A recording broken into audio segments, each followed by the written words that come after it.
Hey guys, I just wanted to answer Mr. Hall of Fame's newest thread questions. So I'll try to run through these quick. 5 songs that tell a story. I picked out a few, actually probably a couple more than 5. Um,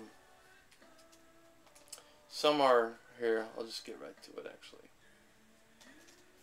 So, Bruce Springsteen's first record, Greetings from Asbury Park. Fantastic album, by the way.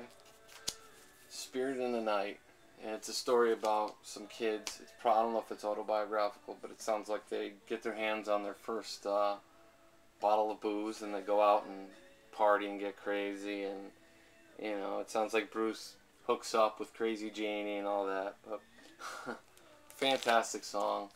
For some reason, it just always reminds me of certain points in my life, but great album though. Great song as well. Johnny Cash, Big River. This is Johnny Cash sings his greatest hits. It's actually sealed. I don't know if I'll open it, but Big River, love that song. It's not like a narrative story, but it's basically about a guy who meets a woman, and I guess she's kind of a rambling kind of chick, and he's trying to find her, and she, in the story, she kind of follows the river. It might be a metaphor for just the river, but I don't know. But great lyrics in there. I think it really shows Johnny's talent as a songwriter. Pretty sure he wrote that one. But yeah, great stuff. Check that out, Big River. Here's one that's like a long narrative. So instead of a story, a song that tells a story, it's a story that has some music to it. So it's the Velvet Underground's From White Light, White Heat, The Gift. And it's about a guy named Waldo, who meets up with a girl, and they get together, I think, at the end of the summer, and she's got to go back to college, so she swears she's going to be faithful, and she leaves, and he starts getting paranoid and jealous, thinking she's running around, and he wants to go visit her, but he can't afford to fly out there, wherever she is, in Wisconsin, I think. And so he decides to ship himself in a package by mail. So he actually ships himself out there. They get the package, and it's like a long narrative. It's like something from a book, like a short story. But he ships himself out there. They have the girl and her friend have a hard time opening the box, so they come out with like I think like tin snips or sheet metal cutters, and end up stabbing Waldo in the head and killing him. But there you go. I guess it's a good story. In this album here, you could say just about every song on here tells us is a story. Bob Dylan's Desire. I mean, you got Hurricane, which is about the boxer. Isis, which is the story of a guy who goes looking for some treasure in a pyramid or a mummy or something.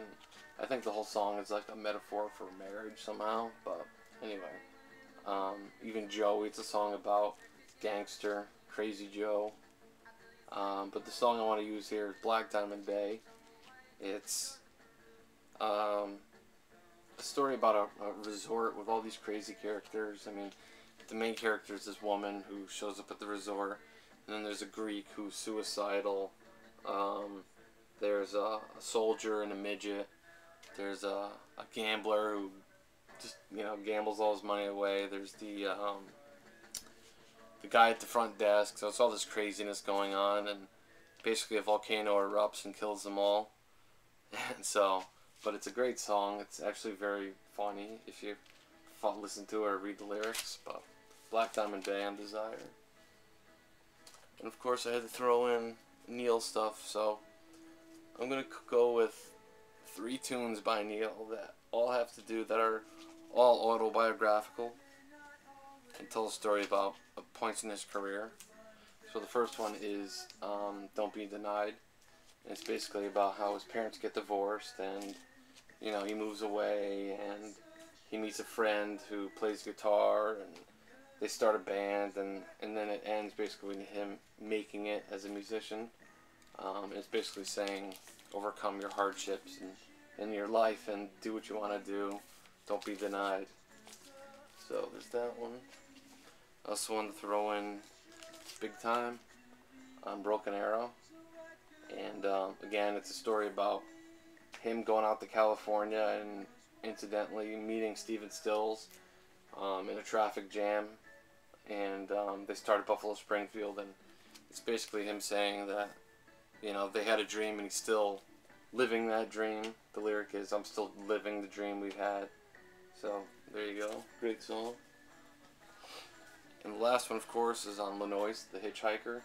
It's an old song. He wrote it in like 1975. I would love to hear the original acoustic version of this in the studio. Maybe on Archives Volume 2, but it's him talking about all the drugs he did at certain points in his career. And he said that each drug is just like it's a metaphor for change throughout his life and career. But a great story here and great song. So there you go. And one more I want to throw in for good measure, which I mentioned in another video. Arlo Guthrie's Alice's Restaurant Massacre. And I played this today for Thanksgiving. It is Thanksgiving, so it's a story about Arlo who visits a friend, Alice, who owns a restaurant, and he decides to do her a favor by throwing away all her trash, which had accumulated somehow, and the dump was closed, so he dumped it somewhere else and gets arrested for it. The police make a huge deal out of it. He goes to court, and the judge turns out to be blind, and he can't look at the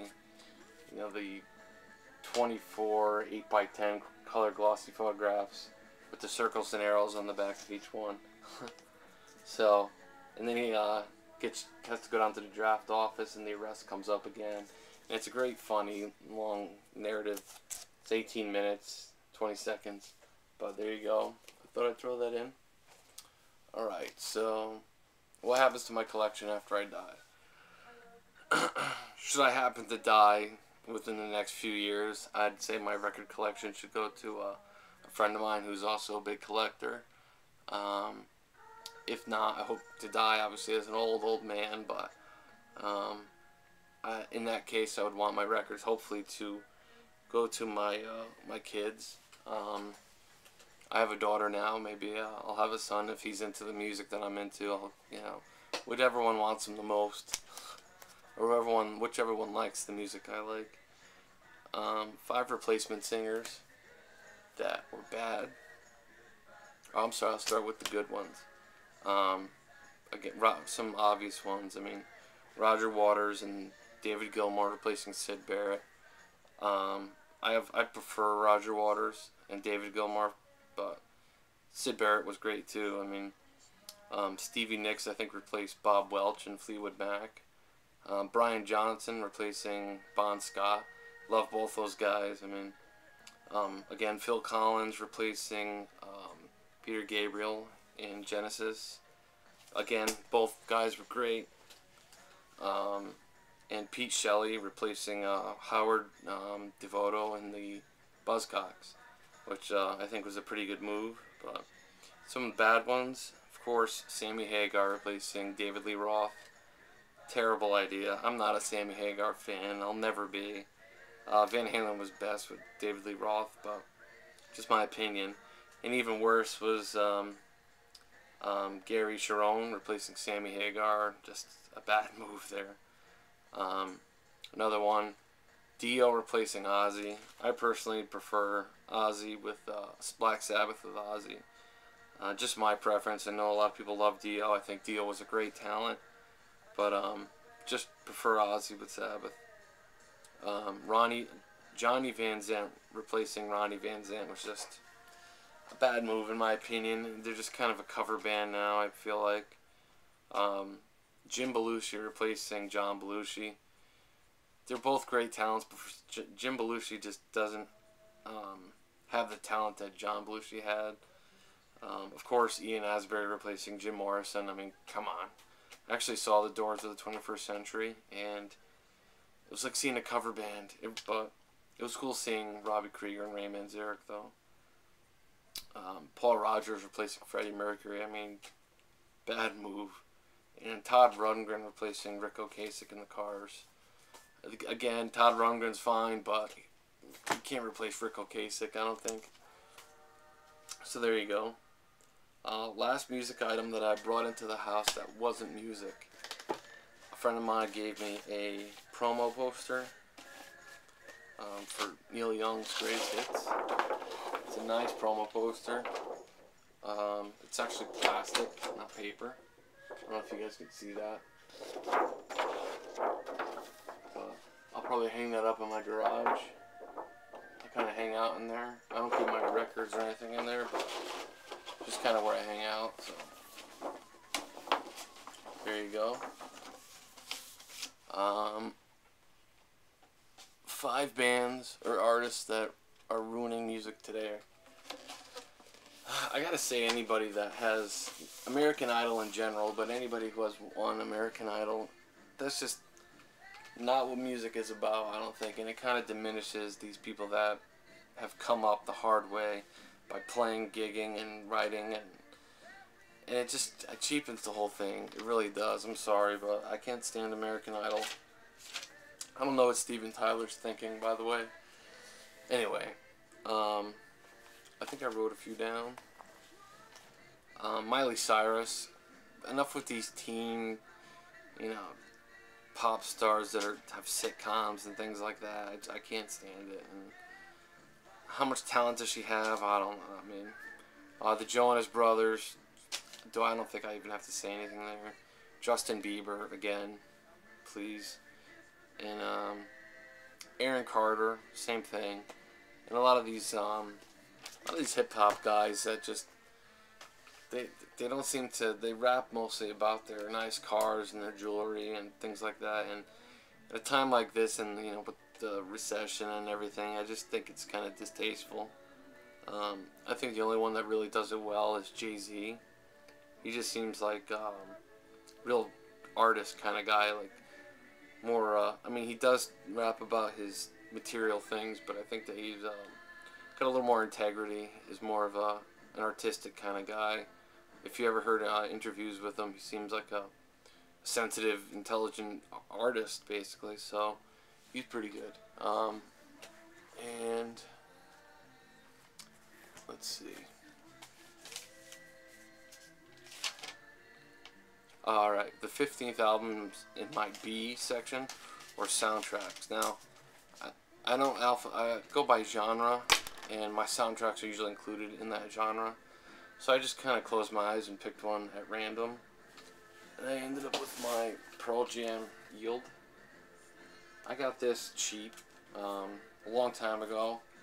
It probably goes for a lot more now, but it isn't original. Nothing about it has this freaking sticker on it, which I tried to pull off, and it just kind of starts ripping, so I might as well just leave it. I don't know if there's any more than one pressing here, but it is the die cut Yield with the. See if I can get that out. I do have the sticker, if that means anything, but I just remember this album came out in '98, but it was on the radio a lot. All those songs, Wish List, and 1999 was just a fun year in my life. A lot of crazy things happened, and this album was just part of that, and I love it for that. It's probably my favorite Pearl Jam album. Just for that reason. I love like Vitology and No Code and all those two, but this is just a personal favorite for listening to in my life. So anyway, guys, again, thanks for watching. I hope everybody had a good Thanksgiving, and tomorrow's Black Friday. I hope to get up bright and early, head down to my record store and get some good deals. So I got some good stuff coming in the mail. I picked up a few things the other day, so once I get all those together, I'll do another video. Thanks to Joseph O'Donnell, who responded to my thread. I appreciate that. And I owe you one. I'll be doing your thread soon. If not tonight, tomorrow night. So, alright guys, take care.